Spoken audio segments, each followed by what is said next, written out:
আসসালামু আলাইকুম রহমতুল্লাহি বারাকাতুহু। আমাদের নোয়াখালী বেগমগঞ্জ একলাসপুরে মধ্যবয়সী নারীর সাথে যেই অশ্লীল বর্বর আচরণ করা হয়েছে তার তীব্র নিন্দা এবং প্রতিবাদ জানাচ্ছি। পাশাপাশি আমাদের জেলা প্রশাসক এবং বেগমগঞ্জ পুলিশ প্রশাসনের নিকট জোর দাবি জানাচ্ছি, যারা এই বর্বর নিকৃষ্টতম কাজের সাথে জড়িত তাদেরকে দ্রুত গ্রেপ্তার করে উপযুক্ত শাস্তি প্রদান করতে হবে। একলাসপুরে এই নারীর সাথে যে আচরণ করা হয়েছে তা ভাষায় প্রকাশ করার মতো আমাদের কোনো শক্তি নেই। এত নিকৃষ্টতম আচরণ, এটা জাহিলিয়াতের জামানার আচরণকে হার মানায়। আমরা লক্ষ্য করেছি আমাদের এই বাংলাদেশের প্রতিটি জায়গায় আমাদের মা বোনেরা দর্শিতার শিকার হচ্ছে। আমাদের বাংলাদেশ আজ দর্শনের মহারাজ্য হিসেবে প্রতিষ্ঠিত হয়েছে। আমাদের গণতন্ত্র আজ গণদর্শনের রূপ নিয়েছে।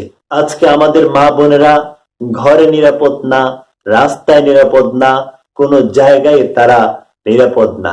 আজকে যেখানেই তারা যায়, এক শ্রেণীর পশু আছে যারা ক্ষমতার লেবাস লাগিয়ে নারীদেরকে ধর্ষণ করে, নারীদের উপর পশুর মতো আক্রমণ চালায়।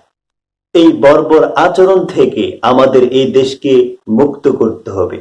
আমি প্রাইম মিনিস্টারকে বলবো, আপনি যদি ধর্ষক মুক্ত বাংলাদেশ আমাদেরকে উপহার দিতে ব্যর্থ হন, তাহলে আপনি সসম্মানে আপনার গদি ছেড়ে দেন, সসম্মানে আপনি ক্ষমতা ত্যাগ করুন। আমরা আজকে লক্ষ্য করেছি প্রতিনিয়ত আমাদের মা বোনেরা দূষিতার শিকার হচ্ছে। আমরা সরকারের পক্ষ থেকে কঠিন কোনো পদক্ষেপ দেখছি না। আজকে আমাদের দেশে ধর্ষণ বাড়ার ক্ষেত্রে কয়েকটা সমস্যা আমি উল্লেখ করব। প্রথমত সমস্যা হলো, যখনই কোনো ধর্ষণের মামলা দেওয়া হয় তখনই আমরা লক্ষ্য করেছি প্রশাসন সেই ধর্ষণের মামলাকে সুষ্ঠুভাবে তদন্ত করে না। অনেক ক্ষেত্রে প্রশাসন ব্যর্থ হয়ে যায়।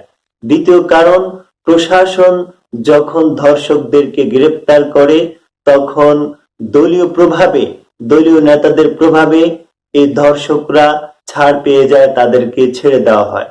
তৃতীয় কারণ হলো, কোনোভাবে যদি ধর্ষক গ্রেপ্তার হয়ে যায়, আইন আদালতে তাদেরকে হস্তান্তর করা হয়। আমরা লক্ষ্য করেছি এই ক্ষেত্রে ধর্ষকদেরকে শাস্তি প্রদানে অনেকখানি বিলম্ব করা হয়, যার কারণে যারা অপরাধী তারা রাষ্ট্রীয় আইনকে ভয় পায় না, তারা আরো তাদের অপরাধ করার জন্য তারা উদ্বুদ্ধ হয়ে পড়ে। আমি মনে করি এই তিনটা মৌলিক কারণে আজকে আমাদের বাংলাদেশে ধর্ষণ বাড়ছে। পাশাপাশি আমাদের বাংলাদেশের সবচেয়ে মৌলিক যে অবক্ষয় রয়েছে সেটা হলো আমাদের বাংলাদেশে কোরআনী শাসন নাই। আমরা জানি আমাদের সৃষ্টিকর্তা আল্লাহ রব্বুল আলামিন, আর সৃষ্টিকর্তাই জানেন স্রষ্টাকে কিভাবে অপরাধ থেকে ফিরানো যায়। তাই আল্লাহ রব্বুল আলামিন পবিত্র আল কোরআনে ধর্ষক সহ বিভিন্ন বিষয়ের আইন প্রণয়ন করেছে। আমি প্রাইম মিনিস্টারকে বলবো, আপনি যদি বাংলার জমিন থেকে ধর্ষণ বন্ধ করতে চান, ধর্ষণকে যদি 0 পয়েন্টে আনতে চান, তাহলে আপনি কোরআনের শাসন বাস্তবায়ন করুন। 1 বছর আপনি ধর্ষণের শাস্তি ইসলাম অনুযায়ী করুন, ইনশাআল্লাহ 1 বছরে ধর্ষণের শাস্তি 0 পয়েন্টে চলে আসবে। আমি আবারও বলছি, আমি ভাষা হারিয়ে ফেলেছি। নোয়াখালীতে এই বর্বর আচরণ দেখে এই সমস্ত কুলাঙ্গারদেরকে উপযুক্ত শাস্তি প্রদান করতে হবে, তাহলে এই দেশ ধর্ষক এবং দর্শন মুক্ত হবে। পাশাপাশি আমি দেশবাসীকে বলবো, আসুন আমরা প্রত্যেকেই ঐক্যবদ্ধ হয়ে ধর্ষকের বিপক্ষে অবস্থান করি। ধর্ষকদের পরিচয় আমরা জাতির কাছে প্রকাশ করি। আসুন আমরা কাঁধে কাঁধ মিলিয়ে ঐক্যবদ্ধ হয়ে আমরা বিভিন্ন অপরাধের প্রতিবাদ করি এবং আমরা বিভিন্ন অপরাধকে আমরা নির্মূল করি।